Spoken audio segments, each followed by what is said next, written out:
नमस्कार दोस्तों। बालाजी फाउंडेशन के यूट्यूब चैनल पे मैं आपका हार्दिक स्वागत करता हूं। मैं विपिन कुमार। शुरू करते हैं सेशन को। कक्षा 11 जीव विज्ञान और अध्याय 4 आपका चला था प्राणी जगत, यानी बेसिस क्लासिफिकेशन में जो हम लोग बात कर रहे थे वो एनिमल किंगडम की बात कर रहे थे। और एनिमल किंगडम में हम आज बात करेंगे वर्टिब्रेटा की। तो सभी मेरे दोस्तों को जन्माष्टमी की हार्दिक शुभकामनाएं और आशा करता हूं कि आपका दिन अच्छा हो। देखिए, एक मोटिवेशन लाइन है कि परिस्थिति की पाठशाला ही इंसान को वास्तविक शिक्षा देती है।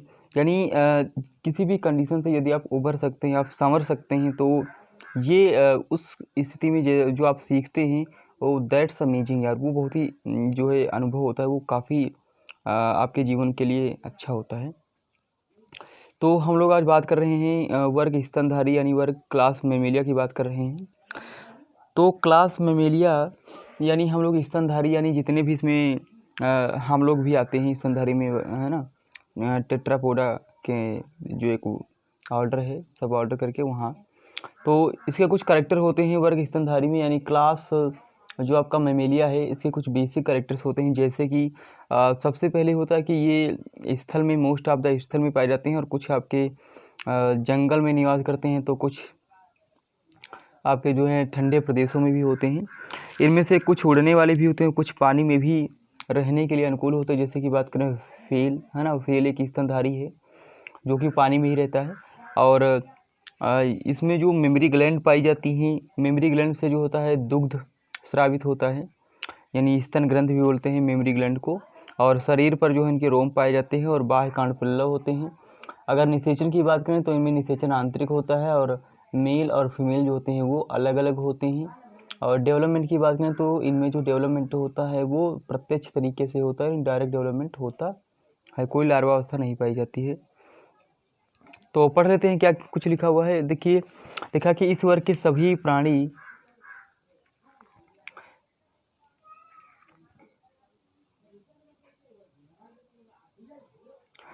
इस वर्ग के सभी प्रकार के, मतलब जो प्राणी होते हैं वो सभी प्रकार के वातावरण में पाए जाते हैं। जैसे ध्रुवी ठंडे भाग, रेगिस्तान, जंगल, है ना, घास के मैदान, अंधेरी गुफाओं में भी होते हैं। जैसे बात करें हम चमगादड़ की, इनमें से कुछ में उड़ने तथा पानी में रहने के लिए अनुकूलन होता है। बहुत सारे बच्चे कन्फ्यूजन में आ जाते हैं जब हम चमगादड़ का नाम लेते हैं, कहते चमगादड़ तो पक्षी है। लेकिन नहीं माय डियर, चमगादड़ जो है वो पक्षी नहीं है। चमगादड़ क्या स्तनधारी है, क्योंकि चमगादड़ जो है वो अंडे नहीं, एक्चुअली बच्चे देता है। और उसमें भी क्या होती है, मेमरी ग्लैंड्स होती हैं। तो एक्चुअली अगर हम बात करें तो चमगादड़ भी क्या है, स्तनधारी है। इनमें से कुछ में उड़ने तथा पानी में रहने का अनुकूलन भी होता है। अगर हम चमगादड़ की ही बात करें तो उड़ भी लेता है। और पानी की बात करें तो हमारा जो फेल होता है, फेल, है ना, सबसे बड़ा अब तक का स्तनधारी भी है। तो वो एक्चुअली कहाँ होता है, जल में रहने के लिए अनुकूलन होता है। स्तनधारियों का सबसे जो मेन कैरेक्टरिस्टिक फीचर है वो है दूध उत्पन्न करने वाली स्तनग्रंथि, यानी मेमरी ग्लैंड का पाया जाना। जो मेमरी ग्लैंड होती हैं, तो मेमरी ग्लैंड का पाया जाना इन जीवधारियों का जो होता है कैरेक्टरिस्टिक फीचर होता है। और इनसे जो होते हैं बच्चे पोषण प्राप्त करते हैं। इनमें 2 जोड़ी पाद होते हैं जो चलने और दौड़ने, बर्फ पर चढ़ने, बिल में रहने और उड़ने के लिए एडॉप्टिव होते हैं। इनकी त्वचा पर जो होते हैं रोम यानी हेयर पाए जाते हैं। और बाह्य कर्णपिल्लों यानी पिन्न, जो बाह्य कर्णपिल्लों का मतलब होता है जो ईयर होते हैं, ईयर पे, कान पे, तो उस कान पे जो होते हैं ईयर पिन्ना पाए जाते हैं। अब 2 होते हैं तो ईयर पिन्नी बोलते हैं, वो कान पे पाए जाते हैं। जबड़े में विभिन्न प्रकार के दांत जो मसूड़ों की गर्तिका यानी पिट्स में लगे हुए होते हैं। और हृदय जो होता है वो 4 चैम्बर होता है, यानी हृदय की बात करें तो हृदय में 4 चैम्बर होते हैं। उसमें 2 एट्रियम होते हैं, है ना, 2 एट्रियम होते हैं और 2 आपके वेंट्रिकल होते हैं। 2 एट्रियम होते हैं और 2 क्या होते हैं, वेंट्रिकल होते हैं। 2 एट्रियम होते हैं और 2 आपके वेंट्रिकल होते हैं। तो 2 एट्रियम और 2 वेंट्रिकल से मिलकर इनका जो हृदय होता है वो 4 चैम्बर का बना हुआ होता है। श्वसन के लिए इनमें जो होता है, श्वसन की अगर बात करें तो श्वसन के लिए इसमें डायफ्राम जो होता है, मस्कुलर डायफ्राम के द्वारा इसमें श्वसन होता है। और लिंग अलग अलग होते हैं, यानी मेल और फीमेल जो होते हैं वो अलग अलग होते हैं। निषेचन आंतरिक होता है, यानी इंटरनल फर्टिलाइजेशन होता है। कुछ को छोड़कर सभी जो मैमेलिया वर्ग के प्राणी हैं वो लगभग स्तनधारी यानी बच्चों को जन्म देते हैं, यानी विविपेरस होते हैं।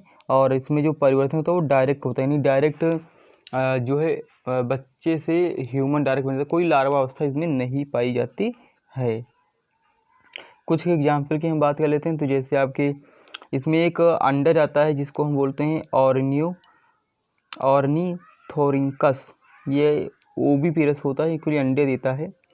प्लेटिपस और डकबिल की कैटेगरी में आपका आता है ये प्लेटिपस और डकबिल, ये एक्चुअली अंडे देता है। और जरायुज की बात करें तो इसमें माइक्रोपस यानी कंगारू है, फ्लाइंग फैक्स यानी टेरोपस है, केमिलस यानी ऊँट, मकाका यानी बंदर, रैट्स यानी चूहा, केनिस यानी कुत्ते, बिल्ली की जो है फैमिली होती है केनिस, फेसिस एक्चुअली बिल्ली की प्रजाति होती है, और एलिफेस हाथी, इक्वस घोड़ा, और डेल्फिनस सामान डॉल्फिन होती है, और वेलनेप्टेरा यानी ब्लू व्हेल, और ये अब तक का सबसे बड़ा स्तनधारी भी है। पैंथेरा टाइग्रिस यानी टाइगर की बात करें, पैंथेरा लियो यानी लायन की बात करते हैं। कुछ एग्जाम्पल भी हमने यहाँ पे लिए हुए हैं। ये आपका डकबिल है, यानी इसको डकबिल बोलते हैं। प्लेटिपस ये जो होता है अंडज होता है, यानी ये अंडे जो है उत्पन्न करता है। और बाकी सारे लक्षण इसमें। ये आपका माइक्रोपस यानी कंगारू है, और कंगारुओं का देश जो है ऑस्ट्रेलिया को कहा जाता है ना। तो ये भी आपके जीएस के पॉइंट ऑफ व्यू से इम्पॉर्टेंट क्वेश्चन है। तो कंगारू जो है ऑस्ट्रेलिया में काफ़ी ज़्यादा पाए जाते हैं, और ऑस्ट्रेलियन को कंगारू कहा जाता है। और कंगारू में खास बात ये होती है कि इसमें जो ये आपकी होती है मार्सुपियम, इसी में जो है जब तक ये बच्चा बड़ा नहीं हो जाता, ये मार्सुपियम इनमें एक सैक अलग स्ट्रक्चर होती है, इसी के अंदर इनका जो है यंग वंश रहता है। ये आपका होता है चमगादड़ यानी बैट्स। अक्सर बच्चे कंफ्यूज हो ही जाते हैं कि चमगादड़ को पक्षी मान लेते हैं, पर एक्चुअल चमगादड़ पक्षी नहीं है। चमगादड़ जो है यानी बैट्स की अगर बात करें तो ये जो होता है ये स्तनधारी की कैटेगरी में आता है। और ये आपका है ब्लू व्हेल, यानी अब तक का सबसे बड़ा स्तनधारी ये है। और ये जो होता है जल में जो है रहता है। यानी हम बात कर रहे थे जीवन की उत्पत्ति जल से हुई है, लेकिन जब हम हायर क्लास की बात कर रहे हैं उसमें भी हमको ये सिद्ध हुआ और ये मिला भी कि हायर एनिमल भी आज भी जल में रहते हैं, जैसे ब्लू व्हेल। अब देखिए यहाँ पे एक सारणी दी गई है, और यह सारणी ये बताती है कि जो हमने डिफरेंट प्रकार के फाइलम पढ़े उनका एक समराइज वे में, यानी इनका एक संक्षेप में जो है देख लेते हैं क्या जो है वर्णन किया गया है संक्षेप में। तो सबसे पहले हम लोगों ने पोरीफेरा की बात की थी। देखो पोरीफेरा की अगर हम बात करेंगे तो पोरीफेरा में एक अहम बात सामने निकल के ये आ रही थी। देखो पोरीफेरा की अगर बात करें तो जो फाइलम पोरीफेरा था उसमें संगठन की बात करें तो केवल और केवल सेल्स थी कोई, और इसमें सम्मिल जो थी वो रेडियल भी थी, एसिमेट्रिक भी थी, है ना, बाईलेटरल सिमेट्री भी थी, यानी अलग अलग जीवों में अलग अलग प्रकार की सिमेट्री थी। बाकी इसमें देहगुहा अनुपस्थित थी, नहीं होती थी, कोई खंडी भवन भी नहीं था, क्योंकि कोशिकाएं ही है तो कहाँ खंड। पाचन तंत्र कोई नहीं, क्योंकि कोशिकाओं में ही पाचन होना है। परिसंचरण तंत्र भी नहीं, श्वसन तंत्र भी नहीं, यानी किसी प्रकार का कोई ऑर्गन सिस्टम नहीं है। विशेष लक्षण इसका ये था कि शरीर में केवल छिद्र थे और नाल तंत्र पाया जा रहा था। अगले की अगर हम बात करें तो सिलेंट्रेटा या स्फिकोनिडेरिया, इनमें ऊतक स्तर का संगठन पाया जाता था। ये इसमें आरी समिति यानी रेडियल सिमेट्री थी, बाकी गुहा अनुपस्थित थी, खंडी भवन भी नहीं था, और पाचन तंत्र था तो लेकिन वो अपूर्ण था। परिसंचरण तंत्र क्या था, अनुपस्थित था, और ये भी अनुपस्थित था। इसमें एक विशेष लक्षण था कि इनकी जो कोशिकाओं थी वहाँ पे नीडोब्लास्ट पाई जा रही थी। नीडोब्लास्ट क्या थी, ये पॉइजनस टेंटिकल्स थे, पॉइजनस स्पाइन थे, जिसके द्वारा ये क्या क्या करते थे, अपनी रक्षा यानी डिफेंस करते थे अन्य जीवों से, और भोजन की भी तलाश करते थे। टीनोफोरा की बात करें तो टीनोफोरा में ऊतक स्तर का ही संगठन था, आर्य समूह भी थी, सीलोम अनुपस्थित थी, खंडी भवन भी नहीं था। और डाइजेशन की बात करें तो डाइजेस्टिव सिस्टम अपूर्ण था, यानी था तो लेकिन अपूर्ण था। बाकी इसमें परिसंचरण तंत्र का कोई जिक्र नहीं मिलता है। श्वसन तंत्र भी अनुपस्थित था। इसके एक जो सबसे इम्पॉर्टेंट बात देखने को ये मिल रही थी कि इसमें जो होता है कंकद चलन के लिए पंटिकाएं, यानी इसमें इसकी जो शरीर होता है टीनोफोरा के बात करें तो शरीर होता है, इस पर बहुत सारी आपको स्पाइन देखने को मिलते हैं। इसे एक पट्टी है, इस पट्टी पे ये इस प्रकार के स्पाइन देखने को मिलते थे। अगला आपका है प्लेटीहेल्मिन्थीज। तो प्लेटीहेल्मिन्थीज की अगर बात करें तो इनको चपटे क्रम भी इनको जो चपटे क्रम कहा जाता है। इसमें अंग और अंगतंत्र स्तर का जो है बॉडी ऑर्गेनाइजेशन मिलता है, बायलेटरल सिमिट्री होती है और गुहा जो होती है वो अनुपस्थित होती है, खंडी भवन भी अनुपस्थित होता है। पाचन तंत्र की बात में तो वो अपूर्ण होता है, और परिसंचरण तंत्र अनुपस्थित होता है। श्वसन तंत्र भी नहीं होता है, और इनका शरीर जो होता है वो फ्लेटेड होता है, और इसमें जो शकर पाए जाते हैं, यानी शरीर जो होता है उसमें शकर पाए जाते हैं जो दूसरे जीवों के शरीर का रक्त चूसने में जो है सहायता करते हैं। ठीक, तो ये आपका संक्षेप में वर्णन है। आगे बढ़ चलते हैं तो हमको एसके हेल्मिन्थीज मिलता है। और एसके हेल्मिन्थीज की अगर हम एक्चुअली बात करें तो एसके हेल्मिन्थीज में ऑर्गन सिस्टम ऑफ बॉडी और ऑर्गन सिस्टम लेवल, मतलब ऑर्गन सिस्टम बॉडी ऑर्गेनाइजेशन मिलता है, बायलेटरल सिमेट्री मिलती है। इसमें जो ये एक ऐसा फाइलम है, यहाँ पे स्यूडोसीलोम मिलती है, इसको याद कर लेना है, बहुत ही इंपॉर्टेंट क्वेश्चन है जो नीट और आपके अदर कॉम्पिटिटिव एग्जाम में पूछा जाता है कि ऐसा कौन सा फाइलम है जिसमें स्यूडोसीलोम यानी गलत लिख दिया है, अब सही है। ठीक, तो इनमें जो है स्यूडो और सीलोम जो है वो मिलती, तो स्यूडोसीलोम किस में मिलती है, एसके हेल्मिन्थीज में मिलती है स्यूडोसीलोम। ये क्वेश्चन आपके नीट और जो अदर कॉम्पिटिटिव एग्जाम है उनमें आता रहता है। ठीक, ओके, आगे बढ़ गया।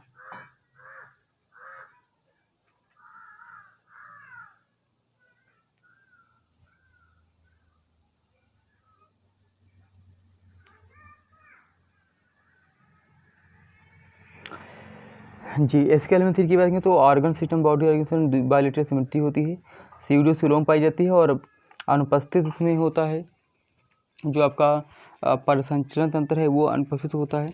डाइजेस्टिव सिस्टम पूर्ण होता है, और जो आपका रेस्पिरेटरी सिस्टम होता है वो अनुपस्थित होता है, और परिसंचरण तंत्र भी इसमें अनुपस्थित होता है।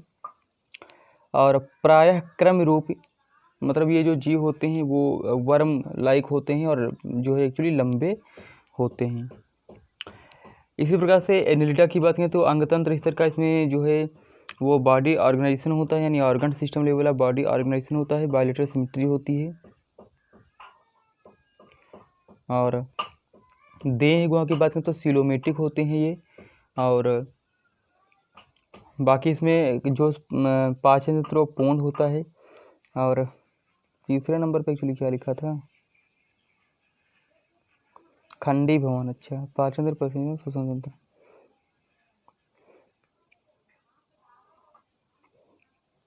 तो मतलब इसमें उपस्थित खंड होते हैं, इसमें जो एनिलिडा होते हैं इसमें खंड होते हैं, शरीर में खंड होते हैं, और बाकी परिसंचरण तंत्र पूर्ण होता है। बाकी सारी चीज़ें जो इसमें बात करें परिसंचरण तंत्र, मतलब जो परिसंचरण तंत्र होता है वो एक्चुअली अनुपस्थित होता है।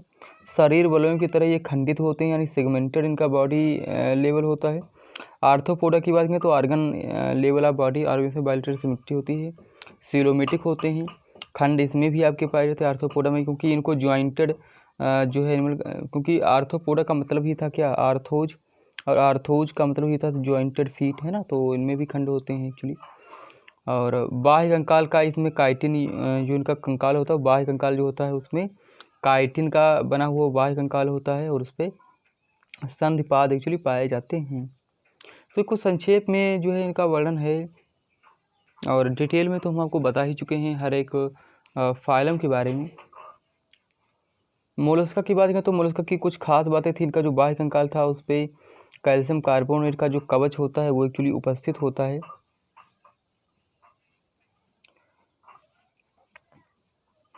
और अंगतंत्र इस तरह का बॉडी ऑर्गेनिज्म बायोलिटरल सिमेट्री होती है, देह गुहा होती है, खंड भवन कोई इसमें होते नहीं हैं एक्चुअली। और बाकी परिसंचरण तंत्र, श्वसन तंत्र, ये सारे के सारे उपस्थित होते हैं। और डाइजेस्टिव सिस्टम की बात करें तो वो कंप्लीट होता है इसमें है। एकानोडर्मिटा की बात करें तो अंगतंत्र इस तरह का बॉडी ऑर्गेनाइजेशन आरी सम्मित होती है, यानी रेडियल सिमेट्री इसमें होती है। और सीलोमेटिक होते हैं, और खंड इसमें नहीं पाए जाते हैं। डाइजेस्टिव सिस्टम पूर्ण होता है, और श्वसन मतलब परिसंचरण तंत्र भी होता है और श्वसन तंत्र भी होता है।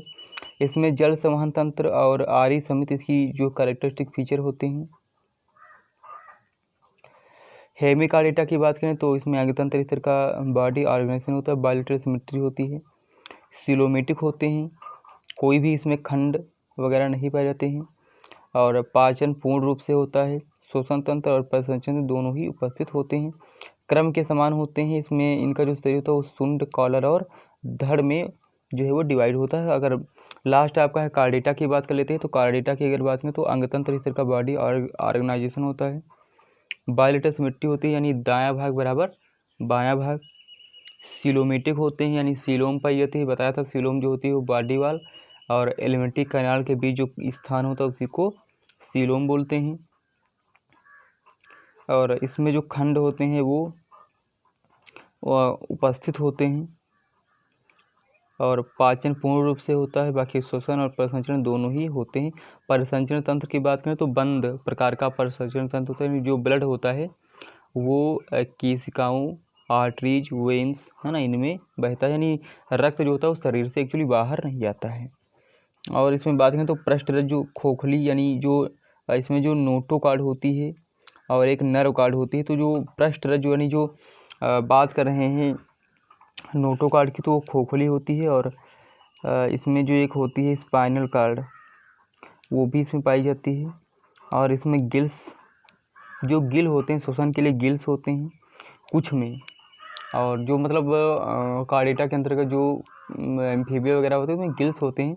जबकि हायर अगर क्लास की बात करें वर्टिब्रेटा में तो वहाँ पे लंग्स भी होते हैं श्वसन करने के लिए, और पख भी पाए जाते हैं एम्फीबिया और बीज की अगर बात करें तो। बाकी सारी चीज़ें हमने डिटेल से बता दी है, तो वहाँ पे भी आप जाकर पिछले जो प्रीवियस वीडियो लेक्चर है उसको भी आप वॉच कर सकते हैं।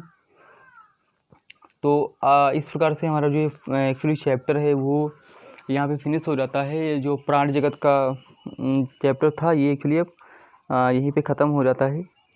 और देखिए जो हमारे सारे ये वीडियो क्लासेस हैं ये आपको यूट्यूब चैनल यानी बायोलॉजी फाउंडेशन के नाम से मिल जाएंगे।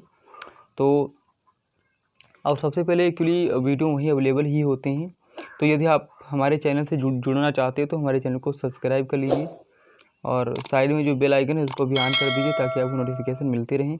और लाइक और कमेंट जैसे आप लोग देख लेते हो सही है, लेकिन लाइक और शेयर भी कर दिया करो। कमेंट बेसिकली ना करो कोई दिक्कत नहीं है, लेकिन यार कम से कम लाइक और शेयर तो कर दिया चलो, ताकि होता ये कि बहुत सारे बच्चे ऐसे हैं जिन तक सूचनाएं पहुंच ही नहीं पा रही हैं कि एक्चुअली जो है वो वीडियो क्लासेस चल भी रही हैं। तो ये सब आप ही लोगों के लिए हमने जो है तैयार किया है, क्योंकि ऐसा होता है एक्चुअली जैसे बहुत सारे बच्चे ऐसे होते हैं कि अगर वो व्हाट्सएप की वर्चुअल क्लासेस में नहीं जुड़े हैं, कोई कारण हो सकता है उनके पास नंबर ना हो सकता है उनके पास बहुत सारी प्रॉब्लम्स हैं। तो फिर होता एक्चुअली ये है बहुत सारे बच्चे ऐसे भी थे जिनके पास कीपैड फ़ोन है, यानी जियो वाला वो जो छोटा सा आता है, तो उसमें ऐसा होता है कि मोर देन 8 MB की अगर कोई वीडियो क्लिप है तो उनको दिखाई ही नहीं पड़ती है। तो इस वजह से हमने जो है सोचा कि यार ऐसे में तो बहुत सारे बच्चे भी छूट जाएंगे, तो फिर हमने कहा कि ये सारे जो वीडियो हमारे हैं वो यूट्यूब चैनल पे अपलोड कर दी जाएँ। यूट्यूब चैनल पे आप जो है रेजोल्यूशन को सेट कर सकते हो, और जितने विजिबिलिटी के साथ आप देखना चाहो 360 पिक्सल में, चाहे 480 पिक्सल में, चाहे 720 पिक्सल में, तो वहाँ से आप आसानी से देख सकते हो। चाहे जितना लंबा वीडियो हो, चाहे जितना छोटा वीडियो हो, कोई मैटर नहीं करता। तो इस वजह से ये सारी चीज़ें आपके लिए हैं। फिर भी आप जो है ये सारी चीज़ें अपने दोस्तों को भी बताओ, ठीक है। तो आई होप, आशा करता हूँ कि आप ऐसा करेंगे, ठीक है। तो फिर ठीक है, आज के सेशन में इतना ही रखते हैं। मिलते हैं फिर अगले वीडियो क्लास में। Till then thank you.